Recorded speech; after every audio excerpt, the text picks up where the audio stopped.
말씀 선포하겠습니다. 오늘 말씀의 제목은 죽은 나사로를 살리시다 라는 제목으로 말씀을 전하도록 하겠습니다. 오늘은 그리스도의 고난을 기념하는 사순절 5주 영의 구원 푸뉴마 생명에 관한 말씀입니다. 죽은 나사로를 살리시는 표적을 통해서 이스라엘 형제를 구원하는 말씀, 눈에 보이지 않는 몸, 그리스도의 몸된 교회를 살리시는 새 언약의 말씀입니다. 1절부터 16절까지 먼저 보시면 제자들을 살리시는 말씀이 나오고 있습니다. 1절 보시면 어떤 병자가 있으니 이는 마리아와 그 자매 마르다의 마을 베다니에 사는 나사로라 그랬습니다. 어떤 병자가 나오죠? 이 병자라고 하는 단어가 아스테네오라고 하는 단어인데요. 연약하다, 병에 걸리다 라고 하는 뜻입니다. 어떤 병자가 있으니 이름이 뭡니까? 나사로다 그렇게 되어 있죠. 이는 마리아와 그 자매 마르다의 마을 베다니에 사는 나사로라. 병자는 나사로죠. 어디 살고 있느냐면 베다니라고 하는 마을에 살고 있죠. 이 마을이라고 하는 단어가 보통은 이제 폴리스 하면 성읍으로 둘러싸인 마을인데 여기는 그렇지는 않고 그냥 마을이었던 것 같아요. 마을 베다니에 사는 나사로라. 이제 마리아와 그 자매 마르다의 마을 이렇게 되어 있잖아요. 근데 누이거든요. 그러니까 형제지간이다라고 그렇게 보시면 되겠습니다. 마리아라고 하는 단어의 뜻은 뭐냐면 히브리어로 미리암이라고 하는 단어와 같아요. 모세의 누이였죠. 그 뜻은 무슨 뜻이냐면 가난하다, 쓰다라고 하는 이런 뜻을 가지고 있습니다. 우리가 생각할 때 뜻으로는 그렇게 좋지 않아요. 예수님의 어머니도 마리아, 그 자매 마리다. 그러니까 마리아와 마르다의 관계는 자매지간이죠. 마르다의 뜻은 뭐냐면 말다라고 하는 헬라어를 사용했는데 여주인이란 뜻입니다. 집이 있고 그 집 안에 그 여주인이라고 하는 뜻의 이름을 가지고 있어요. 마을 베다니에 사는 나사로다. 베다니라고 하는 것은 베다니아라고 하는 헬라어를 사용했는데 대추나무의 집이란 뜻입니다. 나무는 나무인데 대추나무의 집이라고 하는 뜻이에요. 그래서 성경에 이렇게 찾아보면 베다니라고 하는 이름이 2번 나옵니다. 한 번은 오늘 요 본문에 요한복음 11장에 나오는 이 베다니, 마가복음 11장 1절입니다. 그들이 예루살렘에 가까이 와서 감람산 벳바게와 베다니에 이르렀을 때에 예수께서 제자 중 둘을 보내시며, 여기 베다니 나오죠? 보시면 예루살렘 가까운 감람산이 있죠? 그 감람산 안에 두 마을이 있는데 벳바게라고 하는 마을과 베다니라고 하는 두 마을이 있었어요. 베다니라고 하는 것은 예루살렘 동편, 나중에 보시면 알겠지만 한 2km 정도 떨어져 있어요. 오리라고 되어 있거든요. 오리니까 한 2km 정도 떨어져 있는 예루살렘 동편에 있는 감람산이라고 하는 올리브산이죠. 감람산이라고 하는 그 산 주변에 있는 베다니라고 하는 동네입니다. 그 베다니에 사는 나사로다라고. 베다니라고 하는 장소는 나사로가 사는 장소였고 예수님께서 기도하러 잘 가시던 겟세마네 동산이라고 하는 기도하러 잘 가셨던 그곳이고요. 나중에 맨 나중에 예수님이 십자가에 달려 죽으시고 부활하신 이후에 이 베다니가 한 번 더 등장하죠. 그때는 이 베다니가 뭐 하는 장소인가요? 누가복음 24장 50절 한번 보시면요. 예수께서 그들을 데리고 베다니 앞까지 나가사 손을 들어 그들에게 축복하시더니, 여기 베다니라고 나오죠. 그리고 나서 예수님이 51절에 축복하실 때에 그들을 떠나 하늘로 올려지시니, 이게 바로 승천이거든요. 예수님의 승천인데 승천하신 장소가 베다니라고 되어 있죠. 나사로가 살고 있었던 요 베다니에서 예수님께서 승천하셨다라고 그렇게 보시면 되겠습니다. 근데 이 베다니라고 하는 장소가 한 번 더 나와요. 근데 오늘 말씀에 이게 2번 겹쳐서 나온 거예요. 예수님이 지금 계신 장소가 이따 나중에 나오는데 예수님이 계신 장소가 어디냐면 11장 6절 보시면 이런 말씀이 있어요.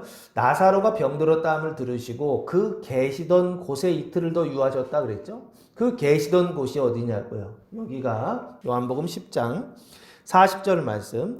다시 요단강 저편 요한이 처음으로 세례 베풀던 곳에 가사 거기 거하시니라고 돼 있죠. 세례 베풀던 곳. 거기가 바로 예수님 가셨던 곳이죠. 예수님 지금 계신 곳이에요. 요한이 세례 베풀던 곳이 어디냐라고 했을 때 요한복음 1장 28절 말씀 보시면 이 일은 요한이 세례 베풀던 곳 요단강 건너편 동편입니다. 요단강 동편 베다니에서 일어난 일이니라 라고 되어 있죠. 그러니까 장소가 다 이렇게 기록되어 있어요.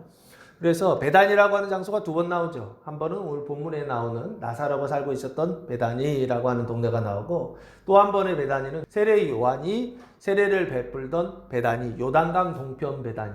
오늘 본문에 나오는 베다니는 예루살렘 동편 한 2km 정도 떨어져 있었던 곳에 있었던 베다니고, 예수님이 지금 계신 장소는 어디냐면 요단강 동편 베다니라고 그렇게 구분해서 생각하시면 될 것 같아요. 그래서 어떤 병자가 있으니 이는 마리아와 그 자매 마르다의 마을 베다니에 사는 나사로라라고 그렇게 되어 있죠. 그래서 이 나사로라고 하는 엘 아자르라고 하는 단어를 사용했는데, 뜻은 하나님은 돕는 자라고 하는 뜻이에요. 지금 상황하고는 정반대죠. 우리가 생각할 때 하나님이 늘 도와주셔서, 그래서 어찌 보면 좀 형통하게 잘 살아라 이런 이름으로 부모님들이 지어주시지 않았겠어요? 근데 실제적으로 나사로의 지금 상황은 어떤 상황이에요? 지금 병들었고 나중에는 죽는 어떤 그런 일들을 경험하지 않나요? 이런 거는 정반대로 지금 가고 있죠. 그리고 또 한 번은 누가복음 16장 20절에 나오는데, 부자와 거지 나사로 생각나십니까?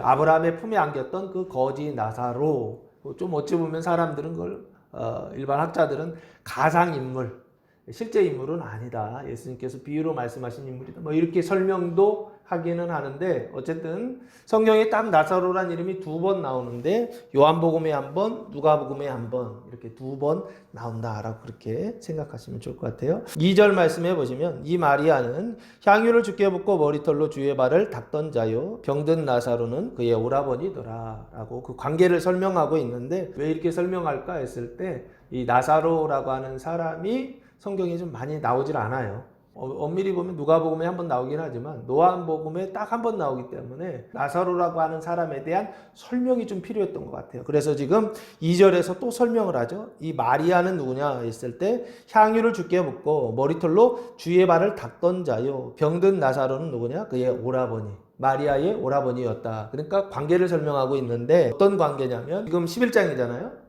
한 장 넘겨보시면 요한복음 12장에 마리아가 예수님께 향유를 부어요. 12장에 보시면 예수의 발에 향유를 붓다라고 하는 제목의 말씀이 나오죠. 그러니까 이 마리아가 예수님께 향유를 붓는 장면은 그 다음 장면이에요.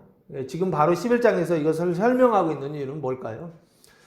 예수님과 이 사람들의 관계가 좀 각별하다, 아주 특별한 관계다, 가까운 관계다라고 하는 것들을 설명하는 게 아닌가 싶어요. 그래서 1절, 2절에서 그 관계를 이렇게 설명하시고 나서 3절, 이에 그 누이들이 예수께 사람을 보내어 이르되, 그 누이들이라고 되어 있죠. 병든 나사로의 누이들이 예수께 사람을 보내어 이르되, 주여 보시옵소서, 사랑하시는 자가 병들었나이다 하니, 주여라고 하는 단어가 퀴리오스라고 하는 단어입니다. 보시옵소서, 이데라는 단어를 사용했는데 이 감탄사예요. 놀람을 나타내는 감탄사인데요.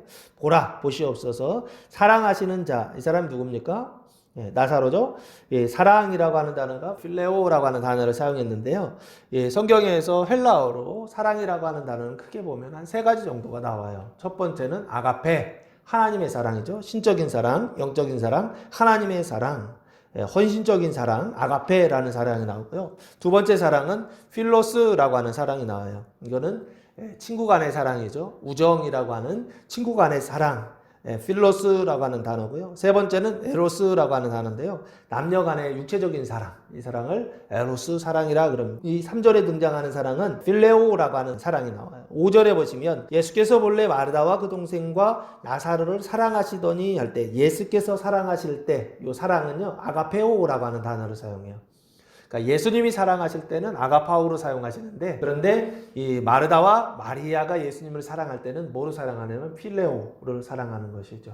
이게 왜 그렇습니까? 이게 일반적으로 정상적인 관계죠. 사람과 사람과의 관계 속에서 그 사랑하는 관계, 그 우정을 키워갈 때 그때 사용하는 단어가 이 필레오라고 하는 단어라는 것입니다. 그러니까 사람들 사이에서는 당연히 이런 정도의 사랑을 할 수밖에 없고, 여기 보시면 마리아와 마르다는 예수님을 사랑할 때 이 필레오 사랑을 하는데 예수님은 아가페 사랑을 하고 있다. 이걸 좀 구분해서 생각해 보셔야 돼요. 3절, 주여 보시옵소서, 사랑하시는 자가 병들었나이다 하니, 이 병들었나이다, 사랑하시는 자가 병들었다라고 하는 것은 지금 죽었습니까? 살았습니까?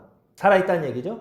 그렇죠? 살아 있으니까 사람들을 보내서 그래서 예수님 이렇게 데려오라 이거죠. 데리고 와서 그래서 병든 나사로를 어떻게 하고 싶은 거예요? 고치고 싶은 거죠. 그러니까 사람을 보낼 때죠. 사람을 보낼 때에 나사로는 병든 상태였지만 그러나 죽었다 죽지 않았다. 죽지 않았다는 거죠. 근데 예수님께 보냈다는 것은 아주 위급한 상태다라고 하는 것을 지금 보여주고 있는 것이 아닌가라고 하는 생각을 해봅니다. 그래서 이걸 왜 말씀드리냐면 이따가 이틀 지나고서 예수님 가시잖아요. 마리아와 마르다가 사람을 보내서 그래서 그 사람이 예수님께 와서 그 얘기를 예수님이 들었을 때 그때 나사로는 어떤 상태에 있는가라고 날짜를 계산해 보니까 그때는 죽어 있더라고요.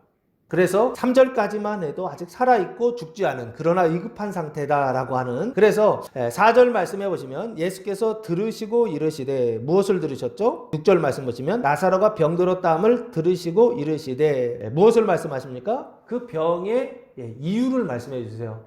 나사로가 병든 이유요. 그리고 또한 그 병의 목적을 세 가지로 말씀하시는데 첫 번째는 이 병은 죽을 병이 아니다라는 얘기를 하세요. 이 병, 나사로의 병이죠. 특별히 그가 어떤 병에 걸렸는지는 몰라요. 근데 나중에 죽으니까 죽을 병에 걸린 거예요. 그런데 그 죽을 병에 걸렸는데 이 병은 죽을 병이 아니다 그렇게 됐죠. 죽을이란 단어가 다나토스라고 하는 단어예요. 이 다나토스라고 하는 단어를 죽을 병이 아니다라고 그렇게 설명하고 있어요. 그러니까 이 병은 다나토스 아니다 그러죠.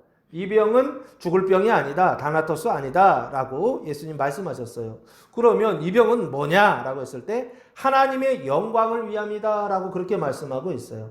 이 하나님의 영광 할 때 하나님 네오스죠. 영광이라는 단어는 독사라고 하는 단어를 사용했어요. 그 독사를 한국말로 번역할 때 영광, 이 영자가 영화 영자에다가 광자가 빛광자거든요. 영화로운 빛이란 뜻이에요. 그래서 하나님의 영광을 위함이요. 이 위함이다라고 하는 단어를 이 다른 번역에는 하나님의 영광을 드러낼 것이다 라고 그렇게 번역해놨어요. 그러니까 이 병은 다나토스 아니다. 이 병은 하나님의 영광을 드러내기 위한 것이다 라고 지금 예수님 말씀하신 거예요. 다나토스가 아니라 독사를 위한 것이다 라고 예수님 가르쳐 주셨어요. 그러면 지금 마리아와 마르다는 사람을 보내가지고 예수님을 청한 것은 뭐라고 생각했기 때문에 청한 거예요? 독사? 아니죠.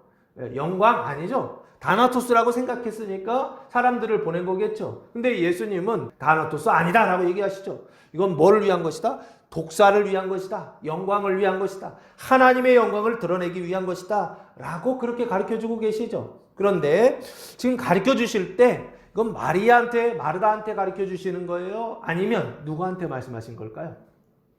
이건 누구한테 지금 가르쳐 주고 계시냐고요? 당연히 마리아 마르다한테 얘기하시는 게 아니죠. 지금은요.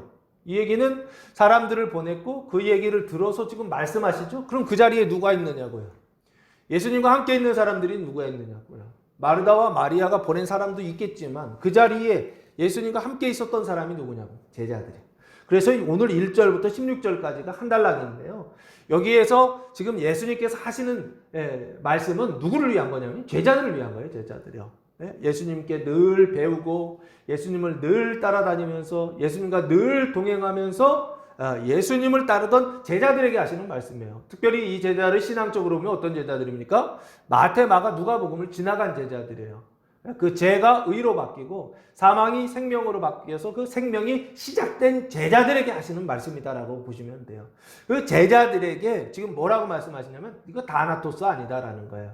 이 병은 다나토스가 아니라 이 병은 독사, 하나님의 영광을 드러내기 위한 것이다 라고 말씀해 주시는 거예요. 그럼 마르다와 마리아도 똑같이 다나토스라고 하는 두려움 속에 있었지만 누구도 그런 두려움이 있느냐면 제자들도 그 두려움을 가지고 있었던 것 같아요. 왜냐하면 바로 앞에 10장에서 예수님께서 예루살렘에서 하셨던 어떤 일들 때문에 유대인들이 예수님을 죽이려고 했거든요. 그래서 도망가신 거예요. 그 도망가다 보니까 제자들의 마음에도 어떤 죽음에 대한 두려움, 어떤 다나토스에 대한 두려움 이런 것들이 있지 않았는가 싶어요. 그래서 오늘 지금 죽은 나사로를 살리시는 이 표적을 통해서 지금 누구를 다시 살리기를 원하시느냐면 제자들이요. 그 다나토스라고 하는 그 죽음에 사로잡혀 있는 두려움에 사로잡혀 있는 그래서 종노릇하는 그 제자들을 어떻게 하시는 거냐면 살리셔서 성장하게 하시려고 생명으로 다시 성장하게 하시려고 거룩하게 하시려고 예수님이 오늘 이 말씀을 하고 계시다라고 하는 것입니다. 그런 입장으로 좀 들으시면 이 말씀이 좀 보일 거예요. 첫 번째는 다나토스 아니다. 두 번째는 독사, 하나님의 영광을 위한 것이다. 아버지의 영광이죠. 세 번째는 하나님의 아들이 이로 말미암아 영광을 받게 하려 함이라라고 말씀하셨어요. 이번에는 똑같은 영광은 영광인데 대상이 좀 다르죠. 아까는 아버지의 영광이라고 한다면 이번엔 누구의 영광입니까? 아들이 이로 말미암아, 그랬죠? 아들이 이 병으로 말미암아 뭐를 받는다? 영광을 받게 하려 함이다라고 되어 있죠. 그렇죠? 그러니까 아들의 영광을 위한 것이죠. 첫 번째는 다나토스 아니다. 두 번째는 아버지 하나님의 영광을 위하여. 세 번째는 아들의 영광을 위하여 이 병은 뭐 하는 것이다? 아들의 영광을 위한 병이다 라고 하는 것을 예수님 말씀하세요. 특별히 이 3절 아들의 영광이라고 할 때 이 영광이라고 하는 단어가 거룩, 위엄, 그리고 이것을 행동할 때는 경배, 하나님을 섬기는 경배라고 하는 뜻을 가지고 있는데, 생명은 생명인데 어떤 생명이냐면 거룩한 생명인 거예요. 이 거룩이라고 하는 단어는 생명이에요, 생명. 그런데 어떤 생명이냐라고 했을 때 거룩한 생명인데, 이 거룩한 생명을 구약에서 말씀하고 있죠. 어디서 말씀하나요? 레위기에서 말씀하고 있죠. 레위기서 18장에 보면 이방인의 가증한 행실을 따르지 말라라고 예수님 말씀하시죠. 그리고 나서 19장에 무슨 말씀하세요? 내가 거룩하니 너희도 거룩하라는 말씀하시죠. 이 말씀은 바로 이 영광은 어떤 영광을 얘기하느냐? 이 거룩한 영광을 얘기한다. 거룩한 빛, 거룩한 생명을 얘기하는데 이 빛은 생명이다 그랬잖아요. 태초에 말씀이 계시니라, 로고스, 그 말씀은 생명이요 그 말씀은 사람들의 빛이다 라고 그렇게 설명을 드렸죠. 그래서 결국에 이 영광은, 아들의 영광은 결국에 이 거룩한 생명을 말하는 것인데, 이 거룩한 생명은 뭘 얘기하느냐라고 했을 때 누구를 살리는 생명이냐면, 사람을 살리는 생명은 사람을 살리는 생명인데, 특별히 오늘 말씀의 주제가 어디에 있느냐면 공동체에 있어요. 공동체를 살리는 생명. 이 공동체를 살리는 생명이 구약에 뭐라고 언약되어 있느냐면 이스라엘의 언약을 성취하는 생명이에요. 이 이스라엘이라고 하는 언약을 신약에서는 뭐라고 말씀했느냐면 눈에 보이지 않는 그리스도의 몸을 말하고 있어요. 몸된 교회를 말하고 있어요. 그래서 오늘 이 본문 말씀의 지금 주제는 뭐냐면 살리는 건데, 죽은 자를 살리는 건데, 그 죽은 자가 뭐냐면 이스라엘이라고 하는 공동체를 말하고 있다고요. 그 이스라엘을 살리는, 구약의 이스라엘의 언약을 살리는 말씀, 그 말씀이 신약에서는 교회, 그리스도의 몸된 교회를 살리는 말씀, 그 말씀이 바로 뭐냐면 4절, 이 병의 목적이다, 이유다라고 지금 설명하고 있습니다. 그러니까 이 병은 다나토스 아니다. 이 병은 독사 생명이고 영광인데, 아버지의 영광이고 아들의 영광이고 영광인데, 특별히 이 영광은 누구를 살리는 거냐라고 했을 때 어떤 한 사람을 살리는 걸 말하고 싶은 게 아니에요. 이스라엘을 회복하고 눈에 보이지 않는 그리스도의 몸된 교회를 회복하는 그 말씀, 그 근거가 되는 말씀이라고. 그러니까 교회가 다시 살아나고 이스라엘이 생명으로 다시 살아나는 그 근거가 어디 있느냐라고 했을 때 우리가 열심히 한다고 해서 된다, 이 얘기를 하는 게 아니라고요. 우리가 열심히 해서 교회가 다시 살아나는 그 이유와 그 근거가 어디 있느냐 그랬을 때 내가 잘해서 그렇다는 게 아니라고. 오늘 이 본문 말씀이 그걸 우리한테 설명하고 있다고요. 공동체가 살아나는 그 근거가 어디 있느냐, 이스라엘이 살아나는 그 근거가 어디 있느냐, 교회, 그리스도의 몸된 교회가 살아나는 그 근거가 어디 있느냐라고 했을 때 오늘 이 말씀이요, 죽은 나사로를 살리시는 이 말씀을 통하여서 눈에 보이지 않는 교회를 살리시는 말씀, 이스라엘을 살리시는 말씀이 바로 이 말씀이다 라는 것입니다. 오늘 본문 말씀이 그 근거가 된다는 거예요. 그래서 4절 말씀에 보시면 이 병의 그 이유와 목적이 뭐냐라고 했을 때 아주 분명하게 다나토스가 아니라 생명을 위한 것이다, 영광을 위한 것이다 라고 예수님께서 아주 분명하게 말씀해 주시고 가르쳐 주셨어요. 누구에게? 제자들에게 가르쳐 주셨다라고 지금 봅니다. 저는 코로나19 전염병도 마찬가지라는 생각을 좀 해보았습니다. 눈에 보이는 어떤 사망을 통해서 눈에 보이지 않는 생명, 하나님의 영광을 나타내는 은총의 수단이 아닐까라는 그런 생각을 했습니다. 많은 사람들이 전염병이라고 하는 어떤 것 때문에 또 처음에는 좀 두려운 마음도 좀 있었죠. 그거 좀 사로잡혀 있는 어떤 이런 상태요.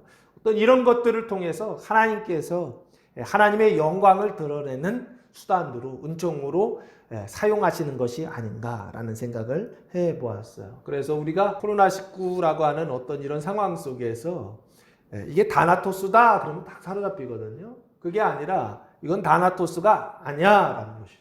이 코로나19는 무엇이다? 하나님의 영광을 드러내기 위한, 생명을 나타내기 위한, 공동체를 살리고 이스라엘을 살리기 위한, 특별히 우리 대한민국도 살리기 위한, 하나님의 백성으로 하나님의 나라로 살리기 위한 하나님의 은총의 수단이요. 그래서 그 일을 하나님이 하시는 하나님의 일이다 라고 보고 우리가 나아가야 되지 않을까라는 생각을 해보았습니다. 그래서 5절 말씀해 보시면 예수께서 본래 마르다와 그 동생과 나사로를 사랑하시더니, 이번에는 조금 다르죠. 그 이유와 목적을 설명하시고 나서 예수님께서 유대로 가자 그러셨을 때 제자들이 두려워해요. 그랬더니 다른 차원의 또 다른 이야기를 해주십니다. 5절 예수께서 본래 마르다와 그 동생과 나사로를 사랑하시더니 라고 되어 있죠. 본래 사랑하셨다라고 하는 건 지금도 사랑하지만 과거부터 지금까지 사랑하고 계셨다라는 거죠. 마르다와 마리아와 나사로 이 세 사람을 사랑하시더니, 아가파오라는 단어를 사용했어요. 하나님의 사랑이죠. 영적인 사랑이죠. 하나님의 사랑은 무엇을 통해서? 하나님의 영광, 그 생명을 통해서 발현되는 것, 나타나는 것, 이게 아가파오거든요. 사랑이거든요. 사랑은 나타남이에요. 뭐가 나타난 거냐면 하나님의 영광이 나타날 때 눈에 보이는 그것이 바로 무엇이냐면 사랑이다 라고 저는 그렇게 생각합니다. 사랑하시더니 6절 말씀에 나사로가 병들었다 함을 들으시고 그 계시던 곳에 며칠을 더 유하셨다? 이틀을 더 유하셨다. 그 계시던 곳에 이틀을 더 유하시고, 그 계시던 곳이 어디입니까? 요한복음 10장 40절 아까 세례 요한이 세례 베풀던 곳이죠. 그 세례 베풀던 곳이 어디입니까? 요한복음 1장 28절에 요단강 동편 베다니다 라고 말씀하셨죠. 그러니까 예수님이 지금 여기 계신 거예요. 요단강 동편 베다니에 계신 예수님께서 예루살렘 동편에 있었던 나사로가 병들었다는 소식을 들으셨다는 거예요. 그런데 그 얘기를 들었을 때 근데 예수님께서 어떻게 하시냐면 이틀을 더 유하셨다는 거예요. 요단강 동편 베다니에서 예루살렘 동편 베다니까지의 거리가 어느 정도 되는가 계산해 봤더니 직선거리로 30km 정도예요. 그러면 실제적으로 걸어갈 때는 몇 킬로 되는 거예요? 조금 더 가겠죠. 한 1.2나 3배 정도 된다고 치면 기본적으로 40km 이상은, 약 40km 이상은 잡아야 돼요. 그럼 40km면 예수님이 걸어서 거기를 가신다고 한다면 며칠 정도 걸릴까요? 보통 4km에 1시간 정도 잡아요. 그러면 40km면 얼마예요? 한 10시간 정도 걸려요. 베다니에서 베다니로 가는 그 거리가 한 10시간 정도 가야 되는 거리라고 생각하시면 아침부터 출발해가지고서 저녁 때 도착하는 거리인 거예요. 마리아와 마르다가 사람을 보냈을 때에도 전날 보낸 거죠. 예수님이 그 얘기를 들었을 때에는 아침에 보내서 저녁에 들었다 그 얘기가 아니에요. 전날 보냈고, 그래서 당일날 예수님이 그걸 들었고, 그래서 이틀이 지났다는 건 예수님이 나사로를 찾아갔을 때 무덤 속에 있었는데 4일이나 지났다고 했거든요. 그러니까 지금 예수님께서 그 소리를 듣자마자 들은 그날 나사로는 죽었더라고요. 계산해 보니까. 그리고 이틀을 더 유하신 거예요. 왜요? 예수님이 이거 아셨을까요? 모르셨을까요? 당연히 아셨죠. 근데 왜 예수님이 이틀을 더 유하시냐고요? 이거는 말이 안 돼요. 시간이 이렇게 촉박한데 우리 생각에는 어떻게, 그 얘기 들었으면 바로 달려가야 되는데 그렇게 하지 않으시더라는 거예요. 예수님은요. 일부러 이틀을 더 그 계시던 곳에 유하시다, 머물러 계시더라는 거예요. 왜 그렇게 하셨을까? 이것은 예수님께서 생각을 가지고 의도적으로 한 행동이라고 보아야 하지 않을까라는 생각을 해봅니다. 이유가 무엇이냐면 하나님의 영광을 드러내시고 나타내시려고요. 그 사망을 뭐로 바꾸시려고요? 생명으로요. 어떤 생명이요? 지금 나사로는요, 눈에 보이는 표징이에요. 표적이에요. 눈에 보이는 그 표징을 통해서 눈에 보이지 않는 그 죽음을 살리시려고요. 눈에 보이지 않는 공동체를 살리시려고요. 눈에 보이지 않는 죽은 이스라엘을 살리시려고요. 눈에 보이지 않는 그리스도의 몸된 교회예요. 죽어 있거든요. 그걸 살리시려고 예수님께서 이틀을 더 유하셔서 결국에는 뭐 하시려고요? 아주 분명하게 메시지를 전달하시기 위하여 이틀을 더 머물러 계셨던 것이 아닌가 싶습니다. 그래서 7절 말씀해 보시면 그 후에 제자들에게 이르시되, 그 후라고 하는 것은 이틀 후죠. 나사로가 죽은 지는 3일 정도 지난 것 같아요. 이틀 후에 제자들에게 이르시되 이 제자들은 마태, 마가, 누가복음을 거쳐서 죄가 의로 바뀌고 사망이 바뀌어서 그 생명이 시작된 제자들이라고 보셔야 됩니다. 거듭나서 그래서 신앙의 과제는 그 거룩함의 생명의 성장이 필요한 제자들, 그 제자들에게 이르시되 말씀하세요. 어디로 가자? 유대로 다시 가자 하시니 이 제자들을 위한 거예요. 유대로 다시 가자 그러시죠. 이 유대는 어떤 것입니까? 예수님께서 도망친 곳이죠. 왜 도망쳤죠? 유대인들이 죽이려고 해서 도망친 곳이 바로 이 유대 지방이라고 하는 것입니다. 예루살렘에 있었고 그 예루살렘이 유대 지방에 있거든요. 그래서 이 유대로 가자라고 하는 것은 무슨 뜻이냐라고 했을 때 이 얘기는 죽으러 가자라는 얘기와 같아요. 8절 보시면 제자들이 말하되 랍비여 방금도 유대인들이 돌로 치려 하였는데 또 그리러 가시려 하나요? 돌로 치려 했다 그러죠. 유대로 다시 가자라는 얘기는 죽으러 가자라는 얘기예요. 그리고 16절 말씀에도 보면 디도모라고도 하는 도마가 다른 제자들에게 말하되 우리도 주와 함께 죽으러 가자 아니라 라고 말씀하고 있죠. 그러니까 죽으러 가는 거예요. 유대로 다시 가자라는 얘기는 죽으러 가자는 얘기고 이 죽으러 가자라는 얘기는 제자들도 알고 있었다 모르고 있다. 제자들도 알고 있고 피부로 느끼고 있는 거예요. 왜? 거기 가면 예수님도 죽을 수 있지만 누구도 죽을 수 있다. 나도 죽을 수 있다라고 하는 것을 누가 알고 있다는 거예요? 제자들이 알고 있다는 것이죠. 그 상태요. 그 상태를 뭐라고 얘기해야 되느냐? 사망에 사로잡혀 있는 상태요. 그 사망의 종노릇하는 두려워하는 상태다라고 하는 거예요. 두려움이라고 하는 것은 사망으로부터 온다는 거예요. 그 사망으로부터 오는 그 두려움이요. 그것에 사로잡혀 있는 사람들이 바로 누구였냐면 제자들이요. 어떤 제자들이요? 마태, 마가, 누가복음을 거쳐 요한복음까지 온 제자들이요. 죄와 의로 바뀌고 사망이 생명으로 바뀐 그 제자들. 그 생명이 있음에도 불구하고 거듭난 그 이후에도 여전히 뭐에 사로잡혀 있더라? 사망에 사로잡혀 있는 어떤 이런 상태예요. 이것을 예수님께서 뭐 하시려고요? 구원하시려고요. 고치시려고 예수님께서 지금 이 일을 하고 계시더라라고 하는 거예요. 유대로 다시 가자라고 말씀하신 거예요. 며칠 지나서? 이틀이 지나서요. 그러니까 살해의 위협이 좀 약해지는 게 아니죠. 예수님을 죽이려고 하는 그 일들이 약해지지 않아요. 강해지면 더 강해졌죠. 근데 이틀이 지나서 가가지고 뭐 할 거냐고요? 이미 죽었는데. 이런 상황인 거죠. 근데 일부러 예수님이 그렇게 하시더라라고 하는 것입니다. 8절 말씀해 보시면 제자들이 말하되 랍비여 방금도 유대인들이 돌로 치려 하였는데 또 그리려 가시려 하나이까. 제자들의 염려죠. 가면 안 된다라고 하는 거예요. 방금이라고 하는 단어가 윈이라고 하는 단어인데요. 지금, 현재라는 뜻이에요. 그러니까 바로 전날 이렇게 생각하시면 될 것 같아요. 도망치기 전날이니까요. 그러니까 예루살렘에서 도망쳐서 어디까지 가신 거냐면 베다니까지 가신 거니까 하루 정도 걸어서 가셨다라고 보면 그러면 결국에 전날 죽이려고 했는데 또 예수님이 어떻게 하신 거예요? 이틀 지나니까 3일 지난 거죠. 3일 예수님 입장에서 봤을 때는요. 3일 지났는데 다시 또 거기 가려고 하십니까? 가면 죽습니다. 절대 가면 안 됩니다. 라고 제자들이 예수님께 말씀을 드려요. 유대인들이라고 되어 있죠. 방금도 유대인들이 돌로 치려 하였는데 유대인들이 죽이려고 하는 거예요. 왜 죽이려고 하느냐 찾아봤더니 요한복음 10장 30절 말씀 보시면 예수님이 이런 말씀을 하세요. 나와 아버지는 하나이니라 하신대 라고 말씀하세요. 그러니까 33절에 유대인들이 대답하되 선한 일로 말미암아 우리가 너를 돌로 치려는 것이 아니라 뭐 때문에? 신성모독으로 인함이니 네가 사람이 되어 자칭 하나님이라 함이로다 라는 거예요. 그러니까 나와 아버지가 하나다. 그러니까 이것을 유대인들은 뭐라고 생각했느냐면 신성모독이다 라고 생각했다는 거예요. 그래서 어떻게 하는 거예요? 예수님을 죽이려고 하는. 그래서 예수님은 살해의 위협을 받던 곳, 그것이 바로 어디냐면 유대라고 하는 거예요.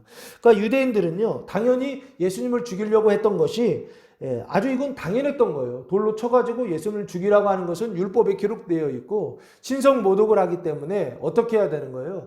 이건 마땅한 의무, 종교적인 의무요 책무라고 생각했던 것 같아요. 그래서 하나님의 이름으로 누구를 죽이려고 하냐면 예수를 죽이려고 한 거예요. 하나님의 이름으로 하나님을 죽이려고 하는 사람들, 그 사람들이 바로 누구냐면 유대인들이다라는 것입니다. 지금도 저는 마찬가지라고 생각합니다. 하나님의 명분으로 하나님의 이름으로 그리스도를 죽이고 하나님을 죽이려고 하는 사람들이 지금 어디에 있는 안 믿는 사람들도 그렇게 하지만 실제로는 누가요? 하나님을 믿는 사람들이 지금 그 일을 하고 있더라는 거예요. 누구처럼요? 유대인들처럼요. 하나님을 가장 가까이에서 하나님을 섬긴다라고 하는 사람들이 거룩한 행실이라고 스스로는 생각하지만 하나님 보실 때는 우상을 섬기는 가증한 행실이요, 하나님을 죽이는 일들을 누가 하더라? 하나님을 섬기는 자들이 하고 있더라라고 하는 것입니다. 이건 아주 심각하게 우리가 생각해 봐야 됩니다. 우리 교회로 모여서 성도들이 하나님을 섬긴다고 하면서 실제적으로는 하나님을 죽이는 일을 하고 있지는 않은지, 우리도 이 일을 하고 있지는 않은지 우리는 늘 생각하고, 하나님을 죽이는 일이 아니라 하나님을 살리는 일을 해야 된다라고 저는 생각합니다. 왜 그럴까요? 하나님이 누구인지 모르기 때문에 그렇습니다. 그리스도가 누구인지를 모르기 때문에 내가 가지고 있는 하나님이 진짜 하나님이라고 무조건 생각해서 진짜 하나님을 만났을 때 내가 가짜 하나님을 섬기고 있다고 한다면 그 진짜 하나님을 죽이는 그것이요, 그것이 바로 우상숭배요, 잘못된 신앙의 모습이다라고 하는 것입니다. 그 사람들이 누구였느냐? 유대인들이었고, 특별히 율법을 통해서, 성경을 통해서 그 일을 하고 있었던 사람들이 누구냐면 바리새인들이었다라고 하는 것입니다. 그래서 또 그리로 가시려 하나이까 예수님께 반문을 해요. 제자들이 거기 가면 죽습니다. 안 됩니다. 그러니까 예수님께서 9절 말씀 대답하시되 낮이 12시간이 아니냐라고 그렇게 대답하세요. 가면 죽습니다 그랬더니 안 죽는다 이 얘기를 하고 싶은 거예요. 절대 안 죽는다라는 얘기를 하고 싶은데 마치 비유처럼 9절 10절을 설명했어요. 낮이 12시간이 아니냐. 사람이 낮에 다니면 이 세상의 빛을 봄으로 실족하지 아니하고, 실족하지 않는다라고 그랬죠. 죽지 않는다는 얘기예요. 밤에 다니면 빛이 그 사람 안에 없는 거로 어떻게 한다? 실족한다. 죽는다라고 돼 있죠. 그러면 실족하지 않는다, 실족한다, 요 지금 두 가지를 얘기하고 있죠. 그렇죠? 이 실족하지 않는다와 이 실족한다라고 하는 걸 결정하는 기준이 뭐예요? 빛과 어둠이죠. 그 빛과 어둠을 결정하는 게 뭐예요? 낮과 밤이죠. 그 낮과 밤을 결정하는 게 뭐예요? 생명과 사망이에요. 근데 예수님은 뭐라고요? 생명이시라고요. 낮이고 빛이시라고요. 그래서 이 실족하는 것과 실족하지 않는 것을 결정하시는 분이 누구다? 나다라고 예수님께서 지금 말씀하시는 거라고요. 내가 그걸 결정하기 때문에 내가 있는 동안에는 뭐 하지 않는다? 실족하지 않는다, 죽지 않는다. 낮에는 죽지 않고, 빛 가운데는 죽지 않고, 생명 가운데 있을 때 죽지 않는다. 하나님의 영광을 드러낼 때에는 죽지 않는다라고 하는 것을 예수님께서 제자들에게 어떻게 하시는 거예요? 가르쳐 주시는 것이죠. 무엇을 통해서요? 낮과 밤이라고 하는 자연적인 현상을 통해서 비유로 예수님께서 지금 설명해 주고 계세요. 그러니까 낮이라고 하는 것도 비유고 밤이라고 하는 것도 비유예요. 그 빛과 어둠도 비유예요. 생명과 사망도 눈에 보이지 않는 무엇인가를 설명하시는 거라고요. 무엇입니까? 예수님이 계신 그곳이 낮이고, 예수님이 계실 때 그것이 빛을 비추는 거고, 예수님이 계실 때는 절대로 실족한다, 실족하지 않는다. 사람이 실족하지 않는다라고 하는 것을 예수님께서 가르쳐주고 계시는 거예요. 그러니까 결론적으로 지금은 뭐다? 낮이다라는 거죠. 지금은 낮이고, 지금은 빛이고, 지금은 생명이고, 내가 그것이기 때문에, 그러니까 너희는 실족한다, 실족하지 않는다. 실족하지 않고 죽지 않는다라고 예수님께서 설명해 주신 거예요. 똑같죠? 첫 번째 병 걸렸을 때에 죽지 않는다.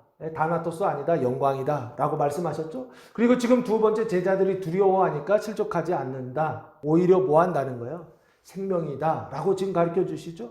우리가 늘 그렇다고요. 사망에 사로잡혀서 두려워하고, 사망에 사로잡혀서 가지 못하고, 가야 될 자리에 가지 못하고, 지금 제자들이 그런 상태이죠. 유대로 가고 예루살렘으로 가서, 그래서 그 베다니, 예루살렘에서 한 2km 정도 떨어진 그 베다니에 가서 무엇을 해야 되느냐면 다나토스 아니다, 하나님의 영광이다, 그 영광을 드러내야 되는데 제자들이 거기 가기를 두려워하더라는 거예요. 무서워하더라는 거예요. 지금 우리도 마찬가지죠. 어디 가야 되는데 가지 못하고 두려워하고 무서워하지 않습니까? 왜요?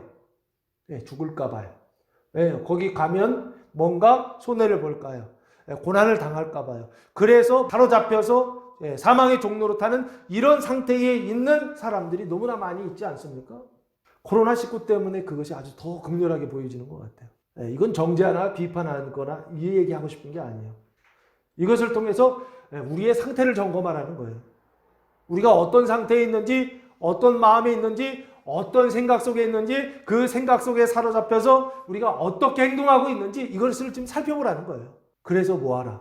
생명이 더 무럭무럭 튼튼하게 성장하고 자라가라 라고 예수님께서 제자들에게 가르쳐주고 계시는 거예요. 자, 그래서 이 얘기를 했을 때 제자들 실족합니다. 거기 가면 죽습니다 라고 하는 그런 두려운 생각에 실제적으로는 그렇게 되지 않았어요. 그런데 그 생각에 사로잡혀 있죠. 그러니까 이 사람들의 현실은 뭐예요? 가면 죽습니다가 이 사람들의 현실이죠. 거기에 대하여 예수님께서 차근차근 설명해 주시죠. 비시고 나시고 생명일 때는 실족하지 않는다. 근데 그것이 내가 결정하는 것이다. 그러니까 제자들의 마음속에 어떤 마음이 들까요? 그 두려움을 떨치고 일어나는요. 그 죽음의 장소에 어떻게 해요? 달려가는 어떤 용기, 힘이 생기겠죠. 이게 이제 나중에 16절에 나옵니다. 11절 말씀부터 보시면 세 번째 차원의 말씀이 나오는데 이 말씀을 하시니에 또 이르시되 한 가지를 더 말씀하시죠. 두 번째 대답인데 우리 친구 나사로가 잠들었도다. 10절까지는 제자들 실족하는 것, 두려워하는 것을 죽을지 모르는 어떤 두려움에 사로잡혀 있는 제자들에게 말씀하셨죠. 그리고 나서 11절 이 말씀을 하신 후에 또 이르시되 우리 친구 나사로가 잠들었도다. 그러나 내가 뭐하러 간다? 깨우러 간다라고 말씀하세요. 가시는 목적을 아주 분명하게 설명하세요. 가도 안 죽는다라고 얘기하시고 가서 뭐 할지를 지금 설명하고 계시죠. 네, 우리 친구 나사로가 잠들었다라고 설명하세요. 우리 친구라고 하는 단어가 이 친구라는 단어가 필로스라는 단어예요. 내가 사랑하는 사람 나사로가 잠들었다라는 거예요. 잠들었다는 단어가 코이마오라는 단어를 사용했는데요. 잠들게 하다. 13절에 보시면 예수는 그의 죽음을 가리켜 말씀하신 것이나 다나토스라고 되어 있죠. 죽음이라는 단어가 다나토스예요. 그러니까 잠들었다라고 하는 것은 결국에 다나토스, 죽음을 얘기하고 사망을 얘기해요. 명사형이거든요. 사망을 얘기하는데 이 사망은 잠들었다라고 하는 것은 사망인데 무슨 사망이냐고 했을 때 저는 이것을 올해가 교회력으로 성서 일과를 보면은 가해라고 그러죠. 가해, 마태의 해거든요. 푸뉴마 사망, 잠들었다라고 하는 것은 푸뉴마 사망의 상태에 있다라고 하는 것을 설명하고 있는 것 같아요. 왜냐하면 잠들었다라고 하는 것은 뭡니까? 깨우면 일어나는 상태이죠. 예수님이 일부러 그렇게 표현하신 거예요. 보통 이렇게 잠들었다라고 표현하지 않고 죽었다라든지 이런 단어를 사용해야 되는데 잠들었다고 표현하셨단 말이에요. 이거는 어떤 은유적인 표현이나 완곡한 어떤 표현이나 이런 표현이 아니에요. 예수님이 정확하게 나사로가 일어나실 것, 깨어나실 것을 아셨기 때문에 이렇게 하신 것이 아닌가 싶어요. 잠들었도다. 근데 그 잠든 상태가 사망의 상태, 다나토스의 상태예요. 그 푸뉴마 사망, 그 푸뉴마 다나토스의 그 상태를 뭐로 바꿔주시려고? 푸뉴마 생명으로 바꿔주시려고. 내가 뭐하러 간다? 깨우러 간다라고 그렇게 말씀하셨던 거예요. 그래서 푸뉴마 사망을 푸뉴마 생명으로 깨우는 일은 누가 하실 수 있느냐라고 했을 때 사람이 할 수 있는 일은 아니죠. 누구요? 예수님이 하실 수 있는 일이요. 예수님만 하시는 일이다라고 하는 것입니다. 그래서 잠에서 깨우러 간다라고 말씀하셨죠. 그 잠이 뭐냐고요? 영적인 사망을 얘기한다고요. 영적인 사망의 잠에서 깨워서 일어나게 하셔서 그래서 영적인 생명, 푸뉴마 조에라고 하는 영적인 생명의 상태에 이르게 하기 위하여 예수님 뭐하러 가신다? 그 나사로에게 가신다라고 말씀합니다. 12절 말씀 보시면 제자들이 이르되 주여 잠들었으면 낫겠나이다 하더라 그렇게 말씀하고 있죠. 왜요? 아직 죽은지 모르거든요. 예수님은 알고 계시죠? 근데 제자들은 모르고 있어요. 잠들었으면 이 잠이라는 단어가 예수님이 얘기하셨던 단어와 달라요. 주여 잠들었으면 휨노스라고 하는 단어를 사용했는데 똑같이 잠은 잠이에요. 잠인데 여기에서의 잠, 주여 잠들었으면 하면 이건 육체적으로 잠자는 어떤 걸 이해하고 있는 거예요, 제자들은요. 근데 예수님이 얘기하는 잠들었다라고 하는 단어는 코이마오라고 하는 전혀 다른 뜻이에요. 이거는 죽었다는 뜻으로 사용하신 거예요. 이해되세요? 근데 죽음은 죽음인데 이것은 어떤 죽음을 얘기하느냐?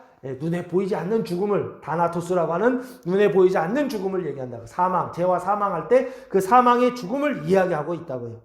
근데 제자들은 그 잠들었다라고 하는 걸 육체적인 잠듦으로 이해를 하고 잠들었으면 뭐 하겠나이다? 낫겠나이다 라고 생각했던 거예요. 실제로 죽었다는 얘기를 들었으면 제자들이 어떤 마음이 들었을까요? 죽었다고 생각했으면 뭐 가도 소용없다고 생각했겠죠.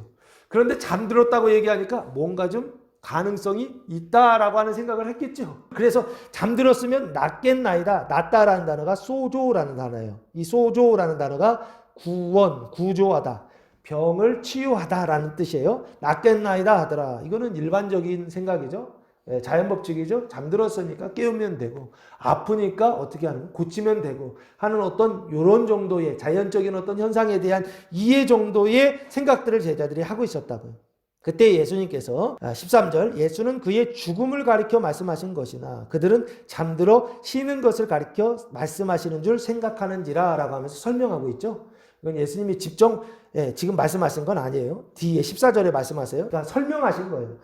예수는 그의 죽음, 다나토스죠. 죽음을 가리켜 말씀하신 것이다. 그러니까 잠들었다라고 하는 것은 다나토스예요. 그 다나토스의 상태를 지금 예수님께서 잠들었다고 설명하셨고, 제자들은 잠들어 쉬는 것, 잠자면서 쉬는 거 있잖아요. 잠들어 쉬는 것을 가리켜 말씀하시는 줄 생각했다. 그래서 동상이몽이죠.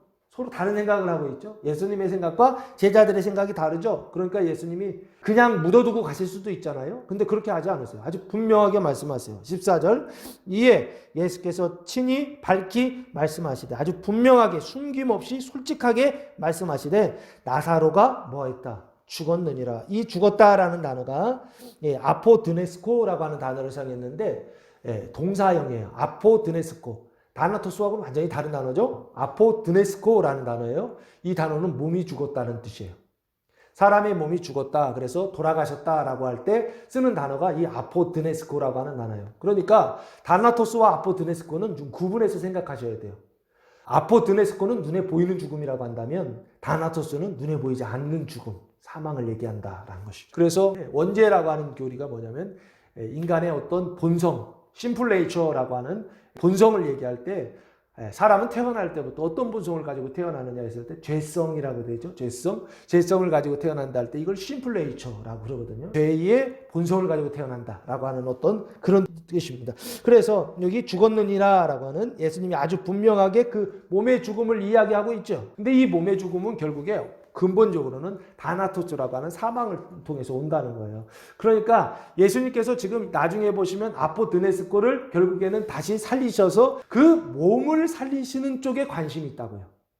실제적으로는 오늘 이 살린다라고 하는 것은 어떤 사람의 그 마음속에 있는 죽어있는 것을 하나 그냥 살려내는 어떤 그걸 얘기하시는 게 아니라 공동체의 생명을 말하고 눈에 보이지 않는 교회를 다시 살리고 이스라엘이라고 언약되어 있는 이스라엘의 언약을 성취하고 회복하는 그 말씀에 초점이 있다는 거예요. 그래서 15절 말씀해 보시면 내가 거기 있지 아니한 것을 너희를 위하여 기뻐하노니, 이게 기뻐할 일인가요?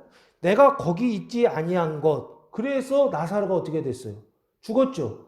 그러니까 병드는 것도 힘들잖아요. 그런데 여기요, 거기 있지 아니한 것은요, 병든 게 아니에요. 나사로가 죽은 거란 말이에요. 그 죽은 것을 너희를 위하여 뭐 한다는 거예요? 기뻐한다는 거예요. 죽은 걸 지금 기뻐한다고 얘기하시거든요. 내가 거기 있지 않은 것은 이것은 슬픔이다 이러셔야 된다고요. 내가 거기 있지 않은 것이 안타까움이다 이렇게 얘기하신다고요. 미안하다 이렇게 얘기하신다고요. 내가 조금만 빨리 갔으면, 대부분 이런 안타까움을 가지고 이야기한다고요. 근데 예수님은 정반대로 얘기하시죠. 기쁨이다라고 얘기하신다고요. 이 기뻐하노니, 기쁨이라는 단어가 카이로라고 하는 단어를 사용했는데 이거는 상식적으로 이해가 되지 않는 행동이라고요. 기뻐하노니, 그 이유가 뭐냐면 너희로 믿게 하려 함이다. 이게 목적이에요. 은총의 수단이죠. 사망을 생명으로 바꾸는, 다나토스를 조의 생명으로 바꾸는 그 수단이 뭐냐면 믿음이에요. 믿음이요. 그 피스티오라고 하는 이 믿음이요. 제자들의 믿음을 위하여서 내가 뭐 한다? 기뻐한다라고 말씀하셨다고요. 예수님의 기쁨은 어디에 있느냐라고 했을 때 제자들의 믿음이요. 그 믿음을 통하여서 뭐가 되는 것이요? 사망에서 생명으로 성장하는 것이요. 그것을 위하여서 예수님께서 뭐 하신 거예요? 이틀을 머물러 계셨고 가시지 않은 거예요. 그리고 또한 나사로가 죽은 그 일들까지도 어떻게 하신다는 거예요? 기뻐하신다라고 말씀하고 계시더라고요. 그러나 여기가 끝이 아니죠. 죽었다 하면 대부분 우리는 끝났다라고 생각하잖아요. 근데 예수님 그렇게 얘기하지 않으세요. 그러나 이제 그에게로 어떻게 하자? 가자라고 말씀하신다고요. 그는 누구예요? 죽은 나사로죠. 그는 죽은 나사로에게 가자는 거예요. 예수님이 그렇게 말씀하세요. 왜요? 아니 이미 죽었는데 가서 뭐 하시려고요? 이미 끝났는데 가서 뭐 하시려고요? 우리 인생에 그런 일들 많지 않습니까? 내 인생이 이제 끝났어 라고 생각되는 일들을 만날 때 있지 않나요? 재정적으로나 육체적으로나 건강으로나 사람들과의 관계에서 이제는 끝났어. 이제는 더 이상 어떻게 할 수 없어 라고 하는 어떤 그런 일들을 만났을 때 그때 여러분의 어떤 느낌, 감정 어떠신가요? 아주 절망스럽고 그것 때문에 슬퍼하지 않나요? 그것 때문에 기뻐하고 그것 때문에 감격하고 그것 때문에 뭔가 희망이 넘치시나요? 현실 속에 나타나는 어떤 세상 사람들이 생각하는 어떤 절망이나 슬픔은 우리가 생각하는 것처럼 그렇게 무조건 나쁜 것은 아닐 수도 있다라고 하는 것을 예수님이 지금 우리에게 말씀해 주시고 가르쳐 주고 계시다라고 하는 것입니다. 그 얘기로 가자라고 말씀하세요. 무엇을 위해서요? 제자들의 믿음을 위해서요. 말씀하셨고 16절 말씀이요. 그래서 나사로가 병든 것도 하나님의 영광을 위한 것이지만 나사로가 죽은 것도 누구를 위해서요? 제자들의 믿음을 위해서. 좋은 것이다, 나쁜 것이다. 좋은 것이다 라고 예수님 말씀하고 있다. 이해가 되지 않는 말씀이지만 눈에 보이지 않는 다나토스를 조의 생명으로 바꾸시기 위한 무슨 일이냐면 하나님의 영광의 일이다 라고 하는 것을 예수님이 보여주고 계시다라는 겁니다. 16절 말씀해 보시면 디도모라고도 하는 도마, 그러니까 도마의 별명이랄까요? 디도모, 쌍둥이라는 뜻입니다. 그러니까 도마라는 이름도 쌍둥이고요. 디도모라는 말도 쌍둥이에요. 쌍둥이라고 하는 도마가 다른 제자들에게 말하되 앞장서서 얘기하죠. 뭐라고 말합니까? 우리도 주와 함께 죽으러 가자 하니라. 이전까지는요. 그런 말을 할 수가 없었어요. 안 됩니다, 주님 이런 상태였죠. 그런데 1절부터 15절까지의 과정이요. 세 가지 과정을 통했죠. 이 병은 다나토스 아니다. 하나님의 영광을 위한 것이다. 두 번째, 실족하지 않는다. 세 번째, 너희의 믿음을 위한 것이다. 라는 얘기까지 다 해주시니까 그제서야 도마라고 하는, 의심 많은 도마였죠. 도마라고 하는, 그러니까 이심이 많다는 것은 이성적이라는 것이죠. 생각이 많은 사람이죠. 아주 감정적으로 즉흥적으로 행동하는 사람이 아니라는 거예요. 다 듣고 나서 도마가 뭐라고 그래요? 우리도 주와 함께 뭐하러 가자? 죽으러 가자. 라고 그렇게 대답하는 것을 볼 수가 있습니다. 우리도 주와 함께 죽으러 가자 라고 하는 것은 결국에 제자들이 믿음을 가졌다 못 가졌다. 이거는 뭐 답이 있는 건 아니고요. 제 생각에는 우리도 죽으러 가자라고 하는 것은 완전한 믿음은 아니에요. 완전한 믿음은 아니지만 그래도 나름의 믿음을 가졌다. 말씀을 들었거든요. 가자 그랬더니 안 됩니다. 이렇게 끝까지 하지 않고 가자 그랬더니 갑시다. 우리도 그럼 가서 죽어봅시다. 뭐 이런 뜻이긴 하지만 가졌다라고 저는 봅니다. 그래서 우리도 주와 함께 죽으러 가자라고 하는 것은 푸뉴마 사망의 어떤 죽으러 가자라고 하는 것은 푸뉴마 사망의 죽음, 다나토스의 죽음, 이 죽음을 죽으러 가자라고 하는 그 말씀으로 듣고, 그래서 이 다나토스의 죽음을 저는 뭐라고 얘기하냐면 이것은 나쁜 죽음이 아니야. 참 좋은 죽음이다라고 그렇게 말씀을 드리고, 왜 그런 좋은 죽음이냐라고 했을 때 푸뉴마 사망에서 푸뉴마 생명에 이르는 죽음이기 때문에 이 죽음은 참 좋은 죽음이요. 제자들이 그 믿음을 갖기 시작했다. 거룩한 믿음을 독사, 영광의 믿음을 갖기 시작했다라고 하는 것으로 16절을 봅니다. 그래서 이제 제자들의 믿음이 준비가 됐죠. 그리고 나서 마르다의 믿음이 시작됩니다. 17절 말씀 보시면 마르다의 믿음을 위해서 예수님께서 27절까지 쭉 일을 하세요. 말씀하세요. 17절부터 보시면 예수께서 와서 요단강 동편 베다니에서 감람산 베다니로 와서 그죠? 와서 보시니 나사로가 어디에 있다? 무덤에 있은지 이미 며칠이다? 나흘이다. 나흘이면 며칠입니까? 4일이죠? 그러니까 걸어오시는데 하루 걸렸다고 생각하셔야 돼요. 그러니까 이틀 지나고 예수님께서 걸어오시는데 하루. 그래서 4일이 되었다라고 그렇게 보시면 돼요. 18절 말씀해 보시면 베다니는 예루살렘에서 가깝기가 한 오리쯤 되매 베다니를 설명하고 있죠. 예루살렘이라고 하는 말은 예루라고 하는 시티라는 단어와 샬롬이라고 하는 평화라고 하는 단어의 합성어죠. 그래서 평화의 도시라고 하는 언약인데 예루살렘에서 가깝기가 한 오리쯤 되매 예루살렘 바깥이죠. 그 오리쯤 되매 오리라고 하는 것은 몇 킬로입니까? 심리가 4킬로죠. 그러니까 오리면 한 2킬로 정도. 원어로는 15 스타디온이라고 되어 있는데 우리나라 말로 번역할 때는 오리 한 2km 정도 된다고 생각하시면 돼요. 2km 정도 되니까 예루살렘에서 2km니까 많은 유대인이 마르다와 마리아에게 그 오라비의 일, 죽은 일이죠. 그 일로 의문하러 왔다. 의문은 뭐예요? 조문하러 온 거죠.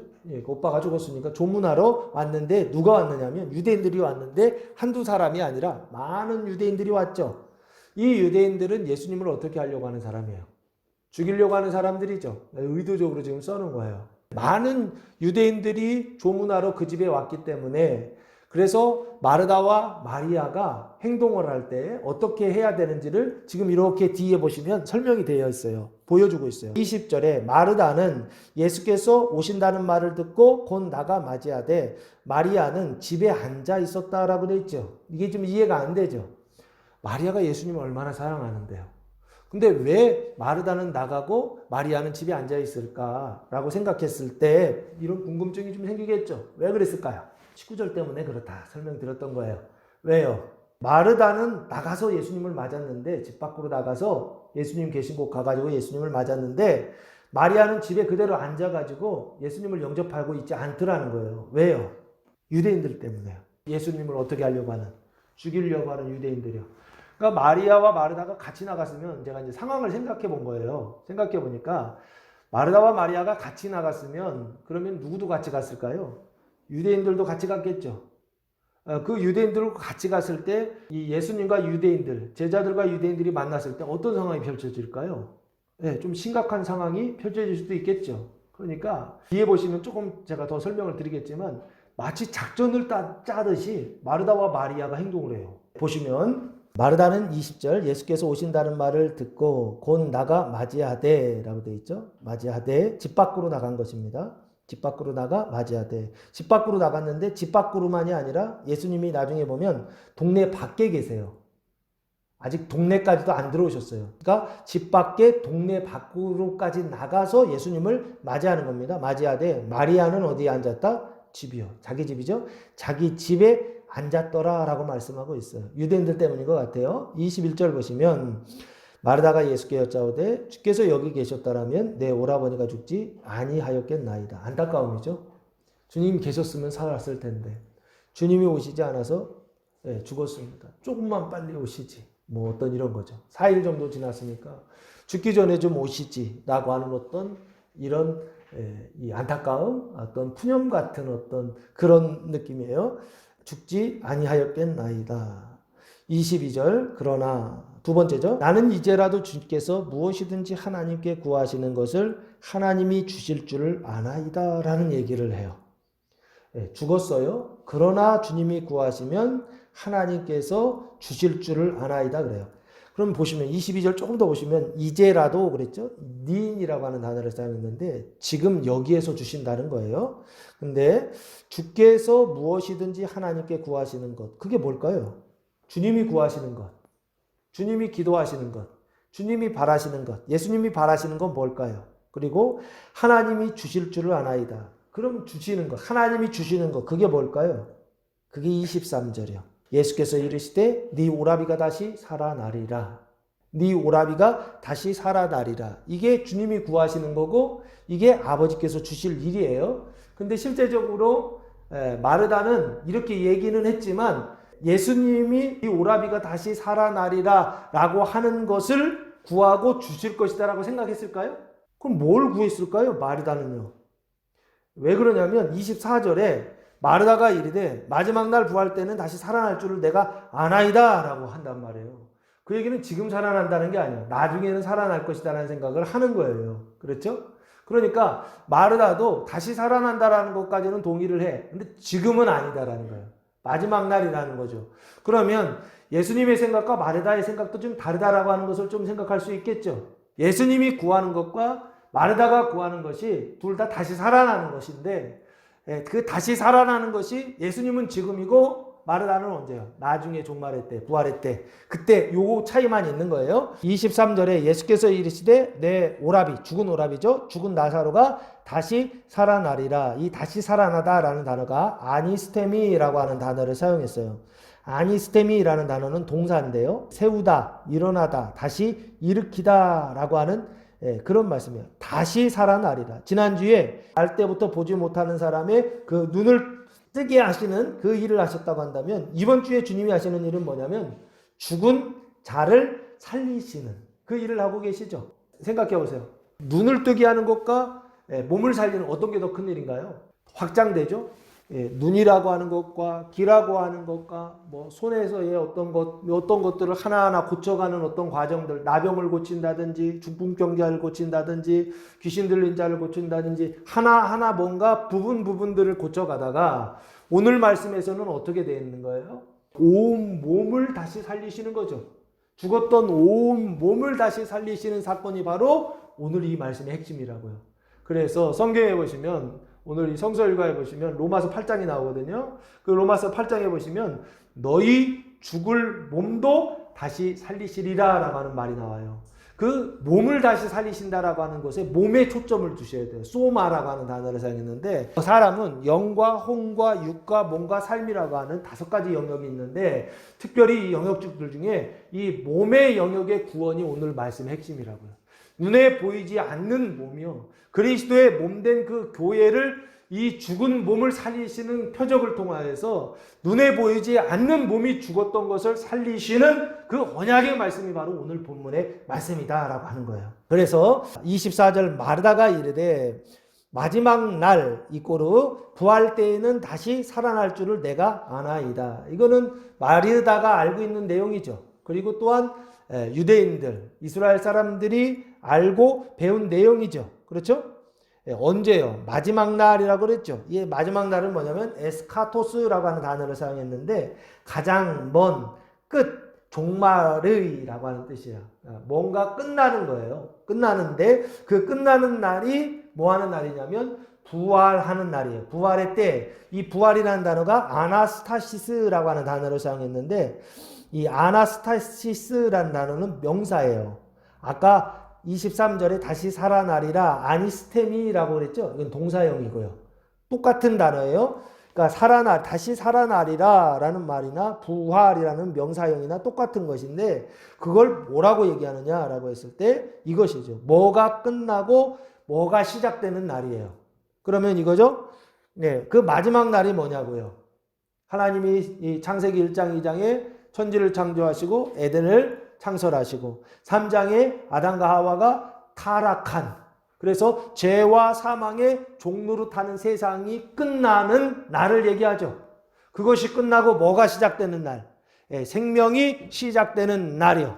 그래서 에스카토스라고 하는 이 종말의 때는 언제부터 시작되느냐면 예수님이 태어나는 그 시간부터 시작돼요. 성탄하는, 말씀이 육신이 되는 그때부터 시작된다고요. 그래서 죄가 의로 바뀌고 사망이 생명으로 바뀌는 마태, 마가, 누가, 요한복음에 예수가 시작하는 그때부터요. 그리고 그걸 언제 완성하시냐면 십자가 위에서 완성하시죠. 완성하셔서 증거로 우리에게 메시지를 전달하는 게 예수의 십자가의 의미예요. 내가 다 이루었다는 것이죠. 자, 그래서 여기 보시면 마지막 날이라고 돼 있죠. 이 마지막은 결국에 죄와 사망이 끝나는 날인데, 죄도 중요하지만 요한복음이니까 사망이 끝나는 날이에요. 그 사망이 끝나서 뭐가 시작되는 거냐면 생명이 시작되는 것인데, 그 사망이 끝나고 생명이 시작될 때 뭐의 생명이 시작되는 것이냐면 몸의 생명이 시작되는, 눈에 보이지 않는 몸이 다시 살아나는, 주님의 몸된 교회가 다시 살아나는 그 부활의 때, 그때가 마지막 때고 그 부활의 때에는 다시 살아날 줄을 내가 아나이다 라고 그랬죠. 이걸 먼 미래라고 생각하고 있는 거예요. 그렇죠? 그러나 예수님은 아니다 라고 말씀하세요. 지금은 살아나지 못한다라고 마리아는 생각하고 있는데, 지금 여기에서 살아나지 못한다고 생각하는데, 예수님은 뭐라고 말씀하시냐면 25절 예수께서 이르시되 나는 부활이요 생명이니 나를 믿는 자는 죽어도 살겠고 무릇 살아서 나를 믿는 자는 영원히 죽지 아니하리니 이것을 내가 믿느냐라고 물으세요. 첫 번째, 나는 부활이요 생명이다. 나는 이다. 에고 에이미라는 단어를 사용했었어요. 나는 부활이요, 아나스타시스라고 하는 나는 부활이요, 나는 생명이라고 되어 있죠. 나는 부활, 아나스타시스라고 하는 그 부활의 수단이 뭐냐면 생명이에요. 조회. 그 조회의 수단이 뭐냐면 나를 믿는 자 할 때 믿음 피스투어예요. 그 믿는 자는 죽어도 살겠고 할 때 이 죽어도라고 하는 단어가 아포드네스코라고 하는 죽음을 얘기해요. 죽어도 살겠고라는 단어를 사용했어요. 그래서 이게 죽는 자는 살겠고라고 보시면 돼요. 이제 죽어도 살겠고 이렇게 보시면 되고 26절에 무릇 살아서 나를 믿는 자는 이게 그 다음 단계예요. 살아서 나를 믿는다는 것은 여기서 믿는다 뭐 이렇게 생각하는데 그게 아니에요. 이 얘기는 신앙적인 의미로 받아들여야 된다고요. 눈에 보이지 않는 의미로 받아들여야 되는데 나를 믿는 자는 죽어도 살겠고라고 하는 것은 죽어도 라고 하는 단어가 사망이에요. 살겠고 라는 단어가 생명이에요. 그러니까 사망에서 생명으로 옮겨주신다는 거예요. 믿으면 사망에서 생명으로 옮겨주신다는 거예요. 그래서 생명이 시작된다는 거예요. 이걸 뭐라고 그래요? 거듭남이라고 그러죠. 생명의 시작, 부활의 시작, 종말의 시작은 믿음을 통해서 된다는 거예요. 그래서 믿는 자는 죽어도 살겠고 이 죽어도 산다는 말이 무슨 얘기냐면 생명이 시작된다라는 말로 받아들여야 된다고요. 그리고 나서 두 번째, 무릇 살아서 생명이 시작되어서 나를 믿는 자가 있죠. 그러니까 생명이 시작되기 전에 사망의 상태에 있을 땐 예수님을 믿는 사람이 있죠. 그러면 생명이 시작되고 생명이 시작된 이후에 예수님을 또 믿어야 되죠. 그러면 어떻게 된다고요? 영원히 죽지 않는다라고 되어 있죠. 그걸 뭐라고 그래요? 영생이라고 그러죠. 그 영생을 뭐라고 하냐면 완전이라고 그렇게 설명하고 있어요. 생명의 완성이다라고 그렇게 말씀하고 있다고요. 그래서 무릇 살아서 나를 믿는다라고 하는 것은 이제 거듭난 이후에 살아서를 얘기하고 거듭난 이후에 살아서는 어떤 상태냐면 이게 바로 성장하는 과정이거든요. 이 거룩함의 단계 속에서 나를 믿으면 어디에 도달하게 되느냐면 영생에 도달하게, 영원한 생명에 도달하게 된다라고 하는 것을 예수님 설명하고 있다는 거예요. 그러면서 이것을 네가 믿느냐라고. 생명의 시작과 생명의 성장과 생명의 완성을 예수님께서 지금 누구에게? 마르다에게 설명하고 계시는 거예요. 마르다는 언제요? 나중에 종말의 때에 부활의 때에 있어질 어떤 일이라고 생각했지 지금 여기에서 나한테 일어나는 일이라고 생각하지 않았다고요. 근데 예수님은 뭐라고 말씀하시냐면 내가 부활이요 생명이다. 나를 믿으면 여기서 생명이 시작되고 시작된 이후에 믿으면 거룩하게 되고 어디까지 도달하느냐면 영생에까지 영원히 죽지 않는 영생에까지 돌아가게 된다라고 예수님 말씀하셨다고요. 이것을 네가 믿느냐라고 예수님 물으세요. 그 얘기는 무슨 얘기예요? 내가 말하는 이유와 목적이 이것 때문이다 이런 거죠. 너 믿으라 이거예요. 근데 너는 믿는다 안 믿는다? 안 믿는다라는 것이죠. 생명으로 다시 살아나는 것, 거듭남과 거룩함과 그 완전을 네가 믿느냐라고 예수님 물으셨어요. 믿으라라는 것이죠. 그러니까 아주 급하게 대답을 해요. 마르다가 27절 이르되 주여 그러하외다. 주는 그리스도시요 세상에 오시는 하나님의 아들이신 줄 내가 뭐한다? 믿는다라고 돼 있죠. 주여 그러하이다. 내가 믿습니다 그래요. 주는 그리스도시요. 그리스도라는 단어가 크리스토스라는 단어죠. 기름 부음 받은 자, 메시아라고 하는 구원자라고 하는 뜻이죠. 그리스도시요. 세상에 오시는 누구다? 하나님의 아들이신 줄을 내가 아나이다. 세상이라고 하는 상태는 죄와 사망의 상태인데 하나님은 의와 생명의 상태이시죠. 그래서 의와 생명을 가지고 오신 하나님의 아들이신 줄을 내가 뭐한다? 믿는다. 제자들도 아까 그랬죠. 가자 죽으러 가자. 거룩한 행실로 믿는다라고 말하죠. 지금 여기에서는요. 당신이 누구인 줄 아는 것으로 믿나이다. 지금 그렇게 얘기하고 있죠. 이 믿음이요. 예수가 누구인지 아는 것을 믿는 것이요. 이것이 바로 생명이 시작되는 믿음이다라는 것입니다. 예수를 따라가는 믿음이요. 이 제자들의 믿음이죠. 이게 거룩한 믿음이라고 한다면 이 믿음은요. 생명을 시작하기 위한 믿음이에요. 그 생명을 시작하기 위한 믿음을 마르다를 통해서 어떻게 해요? 예수님께서 가르치시고 그 믿음의 은총을 주시고 왜요? 말씀을 통해서 믿음은 들음에서 나고 들음은 그리스도의 말씀을 통해서 난다 했으니 주님께서 지금 말씀하셨고 그리스도께서 말씀하심으로 이 여자는 그 말을 듣고 어떻게 하는 거예요? 그 믿음을 은총으로 받았죠. 그런데 그가 받은 믿음은 어떤 믿음이냐? 생명이 시작되는 믿음. 그 믿음의 내용을 보니까 뭐예요? 당신이 누구인지를 말하고 있죠. 제자들은 그러지 않아요. 제자들은 그리스도십니다 이런 얘기 안 하잖아요. 여자가 얘기하잖아요. 마르다가 얘기하잖아요. 그 얘기는 무슨 얘기입니까? 이 믿음을 가져야 생명이 시작된다는 걸 우리한테 보여주고 가르쳐주고 있다라고 하는 것입니다. 자, 그래서 28절 말씀해 보시면 마르다의 믿음까지 이제 준비가 됐죠. 그리고 나서 마리아의 믿음이 시작됩니다. 28절 말씀해 보시면 이 말을 하고 돌아가서 가만히 그 자매 마리아를 불러 말하되 선생님이 오셔서 너를 부르신다 하니 이 말을 하고 예수님께 믿음의 고백을 하죠. 그래서 생명이 시작이 됐죠. 생명이 시작되고 나서 집으로 돌아가죠. 그리고서 가만히 그 자매 마리아를 불러 말하되 이 가만히에다가 동그라미를 치셔야 돼요. 이 라드라라고 하는 단어를 사용했는데 사적으로 몰래 비밀이라는 뜻이에요. 아주 은밀한 거죠. 아니 왜 예수님을 만나고 와서 집에 들어가서 마리아한테 동생한테 얘기하는데 대놓고 야 주님이 찾으신다 이렇게 얘기 되잖아요. 그렇게 얘기하지 않죠. 기속말로 말하듯이 비밀이 은밀히 조용히 얘기하죠. 왜요? 뭔가 좀 짜고 있는 듯한 느낌이 들죠. 마르다와 마리아가 작전을 짜듯이 내가 가서 먼저 만나고 그리고 나서 어떻게 하는 거예요? 마리아를 데리고 가서 만나는 그런 상황이죠.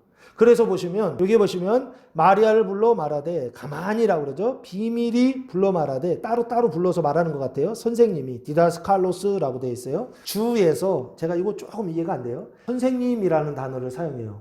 주님에서 선생님이라고 하는 단어를 사용해요. 그래서 아마 이것도 의도적인 표현인 것 같은데 실제적으로는 제가 이해를 잘 못하겠어요. 선생님이 오셔서 너를 부르신다 하니 너 마리아를 부르신다 하니 29절 마리아가 이 말을 듣고 급히 일어나 예수께 나아가매 여기 단어에서 급히라는 단어요. 타퀴라는 단어를 사용했는데 곧 지체함 없이 빨리 일어나 예수께 나아갔다라고 되어 있어요. 근데 여기 일어나다라는 단어가 에게이로라는 단어예요. 이 에게이로라는 단어도 깨우다, 다시 일어나다. 그 회당장 야이로의 딸을 고쳐주실 때 소녀야 일어나라 하실 때 그 단어가 이 에게이로라고 하는 단어예요. 일어나 예수께 나아가매 어디로 가는 거죠? 그러니까 예수 계신 곳이죠? 예수께 나아가니까 그 어디 계셨다고 그랬어요? 30절에 보시면 예수는 아직 마을에 들어오지 아니하시고 마을 바깥이죠. 집 밖, 마을 밖이죠. 그러니까 마르다가 만난 장소도 집 밖, 마을 바깥이죠. 마리아도 지금 어디냐면 집 밖, 마을 바깥으로 마을도 들어가시지 않은 거예요. 왜? 유대인들이 많으니까 안 들어가신단 말이에요. 예수는 아직 마을로 들어오지 아니하시고 마르다가 맞이했던 곳, 마을 바깥이죠. 그대로 계시더라. 거기서 기다리고 계시죠. 예수님도 참 웃겨요. 죽으러 가자 해놓고서 왜 좀 당당하게 가시지 안 가시냐고요.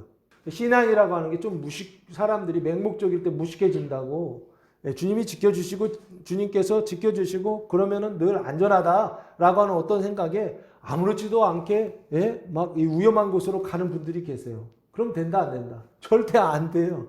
주님의 영광을 드러내고 주님의 뜻이고 주님이 하시는 하나님의 일이라 하더라도 주님이 하시는 성경의 말씀을 보면 도망갈 때 도망가고 피할 때 피하고 조심해야 될 때 조심하고 예수님 하신다 안 하신다? 하신다니까요. 이 얘기는 무슨 아주 전략적으로 전술적으로 접근한다고요.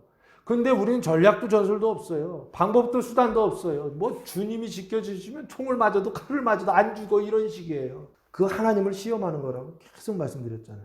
하나님이 예수님이 그렇게 하시지 않더라는 거예요.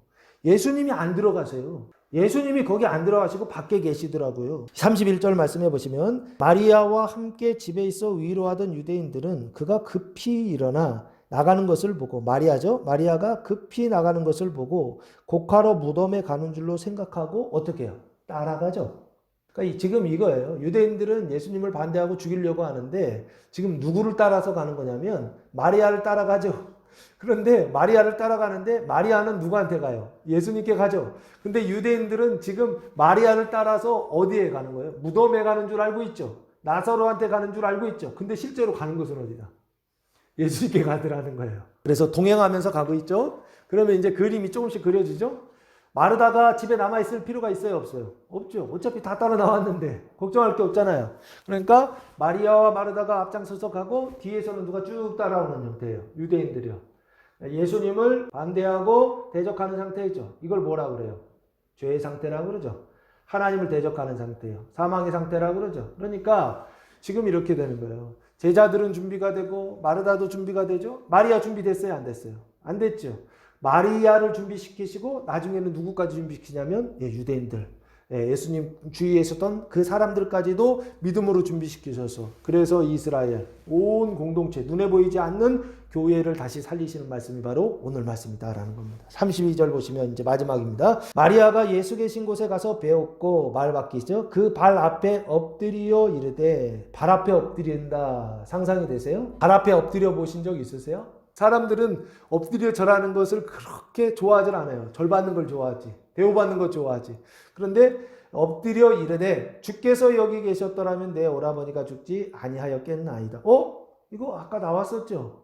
21절에 마르다가 똑같은 얘기를 했죠. 동일한 얘기를 했죠. 근데 마리아도 똑같이 얘기하죠. 마르다도 앞에서 21절에 말하고 마리아도 지금 동일하게 얘기하고 있죠. 그러니까 자매가 같이 생각하고 있는 거죠. 근데 역할만 분담해서 있는 거죠. 마르다는 바깥일 하고 있고 마리아는 집안에서 유대인들 챙기고 있고 이런 상황이었죠. 근데 유대인들은 어떤 상태였다? 그 죄와 사망의 상태, 구원받지 못한 상태, 집안에는 있지만 구원받지 못한 상태에 하나님을 대적하는 많은 사람들이었다는 거죠. 이게 마치 비유와 같지 않나요? 많은 사람들이 교회 안에 들어와 있고 많은 사람들이 하나님을 믿는다고 하면서 실제로는 하나님을 대적하는 너무나 많은 사람들이 교회 안에 있고 그 중에서 어떤 사람들이요? 하나님을 늘 항상 따라다니는 사람들, 그리고 집 밖에서 늘 주님을 섬기고 집 안에서 주님을 섬기고 그리고 그 집 안에서 주님을 대적하는 사람들, 네 가지의 부류가 쭉 그림으로 그리시죠.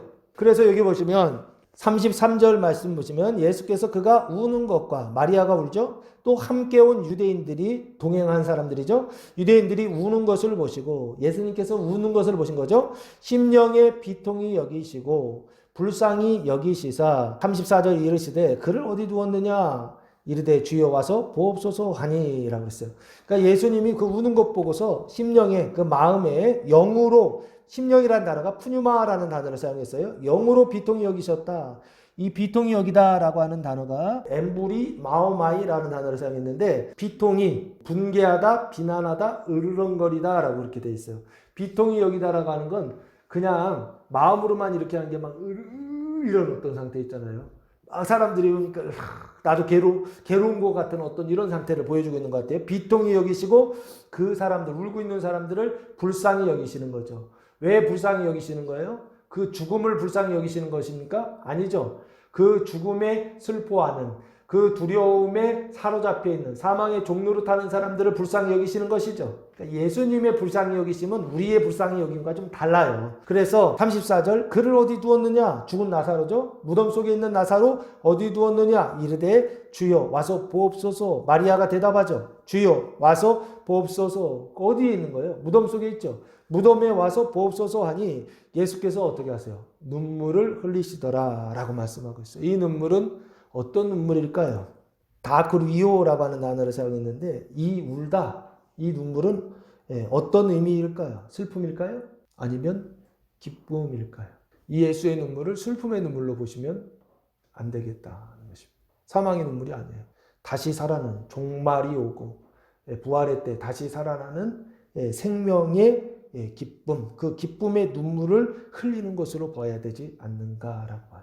무엇이 시작되기 때문에 그리스도의 몸된 교회, 눈에 보이지 않는 이스라엘의 언약이 성취되기 때문에 예수님께서 그것을 바라보면서 흘리는 눈물 표징으로 봐야 되지 않을까 싶습니다. 36절 말씀에 이에라고 하는 것은 그것을 보고 우는 것들을 보고 이에 유대인들이 말하되 예수께서 눈물을 흘리시는 것을 보고 유대인들이 말하되 보라 그를 죽은 나사로를 얼마나 사랑하셨는가. 동정한다라고 그렇게 생각하는 것 같아요. 사랑하셨는가 하면서 예수님을 죽이려고 하던 유대인들이 예수님이 우는 것을 보면서 어떤 생각을 한 거예요? 많이 사랑하셨나 보다. 아유 불쌍하다. 이렇게 생각하고 있는 것 같아요. 그러니까 죽이려고 이렇게 해야 되는데 우는 걸 보니까 또 마음이 약해져가지고 아유 불쌍하네. 이런 동정하는 마음으로 말을 하죠. 37절 그러면서 또 그런 동정하는 사람도 있는 반면에 그중 어떤 유대인이거든요. 말하되 맹인의 눈을 뜨게 한 이 사람이 그 사람은 죽지 않게 할 수 없었더냐 하더라 라고 그렇게 비아냥거리듯이 또 말을 해요. 죽지 않게 할 수 있다 없다. 맹인의 눈을 뜨게 했다라고 하는 것은 가능성이 있다는 얘기죠. 그렇죠? 그 사람은 죽지 않게 할 수 없었더냐라고 하는 것은 죽지 않게 할 수 있다라고 생각한 거죠. 앞에 눈을 뜨게 했는데 왜 살리진 못했느냐 이렇게도 생각할 수 있겠죠. 그러면 이거죠. 왜 하지 않았느냐는 거예요. 사람들은 그렇게 생각했는데 예수님은 그것을 의도적으로 하지 않더라는 거예요. 눈을 날 때부터 맹인이었던 사람을 눈을 뜨게 하셨던 것처럼 이 사람도 살릴 수 있었는데 예수님은 그렇게 하시지 않았다는 거예요. 왜요? 하나님의 영광을 드러내고 또한 무엇 때문에요? 영광을 받으시려고. 아들이 그 영광을 받으시려고 예수님께서 그렇게 하셨다. 앞에 그렇게 설명을 드렸죠. 그래서 하나님의 영광을 나타내고 또한 아들이 영광을 받으시려고 죽지 않게 할 수 있음에도 불구하고 죽게 하셨다 하면서 그렇게 이야기를 합니다. 한 사람은 동정하고 어떤 사람들은 비아냥거리고 없더냐. 이에 38절 예수께서 다시 속으로 비통히 여기시며 무덤에 가시니 무덤이 굴이라 돌로 막았거늘. 이에 예수께서 다시 속으로 비통히 여기셨다. 비통히 여기다. 아까 그 단어와 똑같네요. 비통히 여기다 라는 단어가 비통히, 심령이 비통히 여기시고 같은 단어를 사용하셨네요. 무덤에 가시니 무덤이 굴이라 그랬죠. 굴이라는 것은 뭡니까? 우리는 봉본으로 되어 있죠. 유대인들은요. 동굴로 되어 있어요. 석회석 동굴로 되어 있어서 그 동굴을 뭐로 막고 있었다? 예, 돌로 막고 리도스라고 하는 단어를 사용했는데 돌로 막았어요. 그러니까 돌이 뭐예요? 문이죠.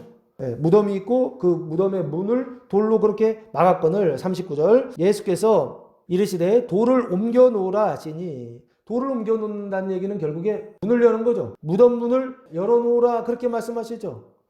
그 죽은 자의 누이 마르다가 이르되 주여 죽은 지가 며칠이 되었다? 나흘이 되었음에 벌써 뭐가 난다? 냄새가 난다 라고 말씀했어요. 그 얘기는 무슨 얘기예요?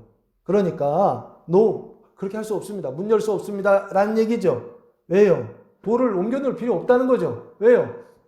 이미 죽어가지고 냄새가 나가지고 지금 썩고 있는데 옮겨놓으면 뭐 할 것입니까? 아무 필요가 없는 일입니다. 라고 그렇게 대답을 해요. 옮겨놓으라 그랬더니 예수님이 40절 예수께서 이르시되 내 말이 네가 믿으면 하나님의 영광을 보리라 하지 아니하였느냐 하시니 마치 느낌이 제가 느끼기에는 역정을 내시는 것 같아요.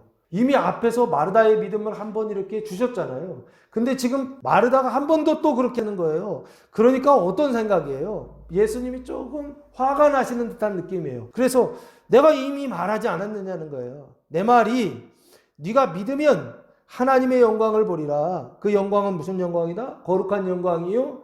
몸을 다시 살리는 영광을 볼 것이다 그랬죠. 죽은 나사로의 몸을 다시는 영광을 보리라 하지 아니하였느냐? 이미 말하지 않았느냐? 근데 왜 너 믿지 않느냐? 라고 그렇게 예수님 말씀하세요. 41절 돌을 옮겨 놓으니 그러니까 돌을 옮겨 놔요. 마리아는 아마 필요 없는 짓 하고 있다라고 아마 생각했을지도 모르겠어요. 그런데 예수님이 이렇게까지 얘기하시니까 돌을 옮겨 놓아요. 기꺼이 옮기는 겁니까? 기쁨으로? 아니죠. 예, 어떻게 해요? 마지못해서 옮기고 있죠. 근데 이 마지못해서 무덤 문을 옮기는 이 사건이 뭘 의미하느냐라고 했을 때 이게 바로 에스겔서 37장의 예언이 성취되는 일입니다. 예언의 성취다라고만 생각하세요. 아, 문이 열렸구나. 죽음의 문, 사망의 문이 열렸구나. 그 사망의 문이 열려서 그래서 뭐가 시작되었다? 그 사망에서 나오는 일, 탈출하는 일이 시작되었구나 라고 하는 것을 염두하고 보시면 예수께서 눈을 들어 우러러 보시고 이르시되 어디를 우러러 봐요? 하늘을 우러러보죠. 거기 누가 계세요? 아버지 하나님께서 계시죠. 그분께 말하기 시작해요. 그걸 뭐라 그러죠? 기도죠. 이게 예수님의 기도예요. 아버지여 내 말을 들으신 것을 감사하나이다. 항상 내 말을 들으시는 줄을 내가 알았나이다. 그러나 이 말씀 하옵는 것은 예수님이 이렇게 이야기하는 이유가 뭐냐면 둘러선 무리를 위함이다 라고 말씀하세요. 그러니까 지금 대상이 지금 누구예요? 무리들이죠. 그 둘러선 무리들이 누구예요? 마리아와 마르다 그리고 제자들까지 다 있죠. 그리고 거기에 누가 있어요? 따라온 동행한 유대인들이 있죠. 그러니까 신앙의 단계는 다 다르지만 주님을 따르는 사람들, 집 밖에서 따르는 사람들, 집 안에서 따르는 사람들, 집 안에서 예수님을 반대하고 죽이려고 하는 사람들, 많은 사람들, 이 모든 사람들을 위함이니 곧 아버지께서 나를 보내신 것을 그들로 믿게 하려 함이니이다. 이 믿음을 얘기하죠. 아버지께서 보내신 자다라고 하는 것이죠. 하나님께서 보내신 자다라고 하는 것을 뭐 하는 것이죠? 믿는 것이요. 그것을 믿게 하려고 주님께서 이렇게 말씀하시고 이렇게 기도하신다라고 하는 것입니다. 그러면 여기 보시면 아버지라고 하는 분과 나 보내신 것을 그들 믿게 한다 이렇게 되어 있죠. 믿음, 이게 수단이죠. 그럼 보시면 아주 중요한 그림이 하나 나오는데, 하나님은 어떤 분이시냐면 가시라고 그러죠. 하나님 가시라고 그러죠. 그럼 나는 예수님이시죠. 예수님은 어떤 분이세요? 가시 사람이 되신 인자시죠. 그래서 이것을 갓맨이라고 그렇게 설명드렸죠. 그러면 나를 보내신 것을 그들로 믿게 하려 함이라. 그들은 어떤 상태예요? 믿음 전에 그들은 맨이죠. 맨인데 그들이 믿어요. 믿으면 뭐가 되는 거예요? 디바인 휴먼이 된다 그랬죠. 은총을 받은 사람이 된다 그랬죠. 예수님이 신이라 말씀하셨던, 하나님이 된다, 신성을 가지게 된다라고 할 때 그 신이라고 하는 디바인 휴먼이 되죠. 디바인 휴먼을 의와 생명의 상태예요. 그래서 예수님은 갓맨인데 예수를 믿고 구원받은 사람들을 뭐라고 부르냐면 디바인 휴먼이라고 그렇게 부른다라고. 디바인 휴먼. 그래서 디바인 휴먼이 된 사람들의 모임, 그걸 뭐라고 그러냐면 교회라고 하고, 그 교회를 주님은 뭐라고 말씀하셨냐면 그리스도의 몸된 교회다라고 그렇게 설명해 주셨어요. 그리스도의 몸이다라고 설명해 주셨죠. 그러니까 지금 몸을 다시 살리시는, 죽었던 나사로의 몸을 다시 살리시는 일은 결국에 뭐를 회복하시는 거냐면 죽었던 이스라엘, 죽었던 그리스도의 몸, 그 몸을 다시 살리시는 언약의 말씀이다. 새 언약의 말씀이다 라고 그렇게 보셔야 된다는 것입니다. 43절 이 말씀을 하시고 큰 소리로 예수님 말씀하시죠. 나사로야 나오라. 어디서요? 무덤 속에서 나오라 부르시니 44절 죽은 자가 수족을 배로 동인 채로 나오는데, 수족 돼 있죠. 손과 발을 배로 둘둘 말았죠. 동인채로 둘둘 말아서 나오는데 어디서요? 무덤에서 나오죠. 그 얼굴에는 뭐가? 수건에 쌓여 있죠. 쌓였더라. 예수께서 이르실 때 그러니까 풀어놓아 다니게 하라 하시는, 자유롭게 하라는 뜻이죠. 그럼 보세요. 44절 죽은 자가 수족을 배로 동인채로 나오는 이 사건이 결국에는 무엇이냐? 에스겔에서 37장 1절부터 보시면 마른 뼈들이 사다라는 환상에 대해서 하나님께서 언약해 주세요. 에스겔에게. 그런데 37장 11절부터 보시면 그 과정을 쫙 설명하고 나서 11절 또 내게 이르시되 인자야 이 뼈들은 누구다? 이스라엘 온 족속이다 라고 되어 있죠. 그러니까 이스라엘 온 족속이 뼈들인 거예요. 그죠? 근데 그 뼈들, 이스라엘 온 족속의 상태가 뼈들의 상태다, 죽은 상태다, 사망의 상태다 라고 하는 걸 환상으로 보여주신 거죠. 그렇죠? 그러니까 눈에 보이지 않는 걸 지금 보여주신다고요. 그들이 이르기를 우리의 뼈들이 말랐고 우리의 소망이 없어졌으니 우리는 다 멸절되었다 하느니라. 멸절, 죽었다라는 거죠. 사망의 상태, 완전한 사망의 상태라는 거죠. 그러므로 너는 대언하여 그들에게 이르기를 주 여호와께서 이같이 말씀하시기를 내 백성들아 내가 너희 무덤문을 열고, 아까 얘기했죠? 무덤문을 열라 그랬죠? 무덤문을 열고 이 언약이 성취됐죠? 너희로 거기에서 나오게 하고, 무덤에서 나왔죠? 나사로 나왔죠? 그래도 이 언약도 성취됐죠? 이스라엘 땅으로 들어가게 하리라 할 때 이 이스라엘이라고 하는 단어가 나오죠. 이 이스라엘이라고 하는 이 언약을 지금 예수님께서 죽은 나사로를 살리시는 이 일을 통하여서 뭐 하시냐면 성취하셨다. 그러니까 공동체가 살아나는 것의 근거는 뭐냐? 교회가 구원을 받고 회복되는 구원의 근거는 뭐냐 했을 때 우리에게 있지 않고 누구에게 있다? 예수님께 있고 그 예수님의 십자가가 최종의 증거다라고 하는 것입니다. 그래서 13절까지 한 번 더 보겠습니다. 내 백성들아 내가 너희 무덤을 열고 너희로 거기에서 나오게 앉지. 너희는 내가 누구인 줄 알리라. 여호와인 줄을 알리라. 하나님인 것을 알게 하신다. 이것이 실제적으로 마태복음에서도 한 번 또 이루어지죠. 무덤문이 열리는 사건이 마태복음에 한 번 더 있죠. 언제 열립니까? 마태복음 27장 50절 예수께서 다시 크게 소리 지르시고 영원히 떠나시니라. 죽으신 거죠. 십자가에서 죽으시고 나서 이에 그 결과가 뭐냐면 성소이장이 위로부터 아래까지 찢어져 둘이 되고 땅이 진동하며 바위가 터지고, 그리고 나서 뭐가 열려요? 무덤들이 열리며 자던 성도의 몸이 많이 일어나되 종말이 온 거죠. 부활의 때가 온 거죠. 무덤문 열리죠. 나오죠. 그래서 이 사람들이 어디로 들어가요? 예수의 부활 후에 그들이 무덤에서 나와서 거룩한 성에 들어가 많은 사람에게 보였다라고 되어 있죠. 이것은 눈에 보이는 현상입니까? 눈에 보이지 않는 현상입니까? 보이는 현상이다? 안 보이는 현상이에요. 눈에 보이지 않는 이스라엘을 회복하시는 말씀이라고요. 그러니까 이게 이해가 안 되는 거예요. 눈에 보이는 것으로 이것을 이해하면 이 말씀이 하나도 이해가 안 돼요. 근데 이게 다 눈에 보이지 않는 것을 열고, 눈에 보이지 않는 사망의 문을 열고, 눈에 보이지 않는 사람들을 결국엔 어떻게 하시냐면 살리시는, 사람들의 영과 혼과 육을 살리시고, 마지막으로는 뭘 살리시냐면 그 몸을 살리시는 이스라엘 그 공동체, 이스라엘의 언약을 성취하시는 그 말씀이 44절에 근거하고 있다는 거예요. 이걸 보여주고 있는 거예요.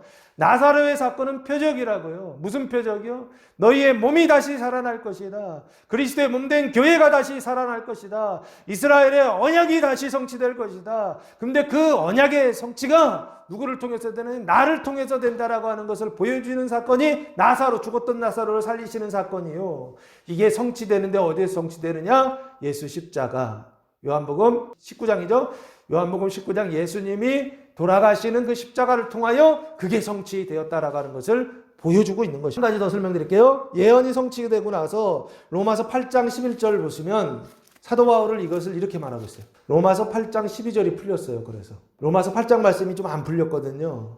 근데 8장 11절 예수를 죽은 자 가운데서 살리신 이의 영이 너희 안에 거하시면 그리스도 예수를 죽은 자 가운데서 살리신 이가 너희 안에 거하시는 그의 영으로 말미암아 너희 죽을 몸도 살리시리라 할 때, 이 몸은 우리가 생각할 때 이 바디, 이 몸을 생각하잖아요. 이 몸도 당연히 살아나죠. 그런데 이 몸을 얘기하는 것보다 조금 더 확대된 의미예요. 그리스도의 몸된 교회를 다시 살리시리라 라고 하는 말씀으로 보셔야 된다고요. 8장은 생명의 성령의 법이 죄와 사망의 법에서 해방하여 뭐를 살리는 거냐면 그리스도의 몸된 교회, 눈에 보이지 않는 몸을 살리시는 말씀으로 이제 보이기 시작하더라는 거예요. 에스겔의 예언이 성취되고 예수님이 신약에서 나사로를 통해서 보여주시고, 그리고 실제적으로 교회도, 사도 바울도 교회 시대에도 그것을 그렇게 받아들였는데 우리는 그렇게 받아들이지 않아서 이걸 이해를 하지 못하더라는 거예요. 지금 여기에서 뭐가 시작되더라? 천국 낙원의 부활 영생이 예수님이 이 나사로 사건을 통해서 보여주셨고 십자가를 통하여 성취하셨고, 지금 우리는요 그 부활 영생의 시대를 살아가고 있다는 거예요. 근데 그 믿음이 뭔지, 그 말씀이 뭔지 몰라서 그래서 그걸 누리며 살아가지 못하고 다 빼앗기고 살아가더라는 것입니다. 45절 마리아에게 와서 예수께서 하신 일을 본 많은 유대인들이, 예수님을 대적하고 죽이려고 했던 많은 유대인들이 그를 어떻게 했다?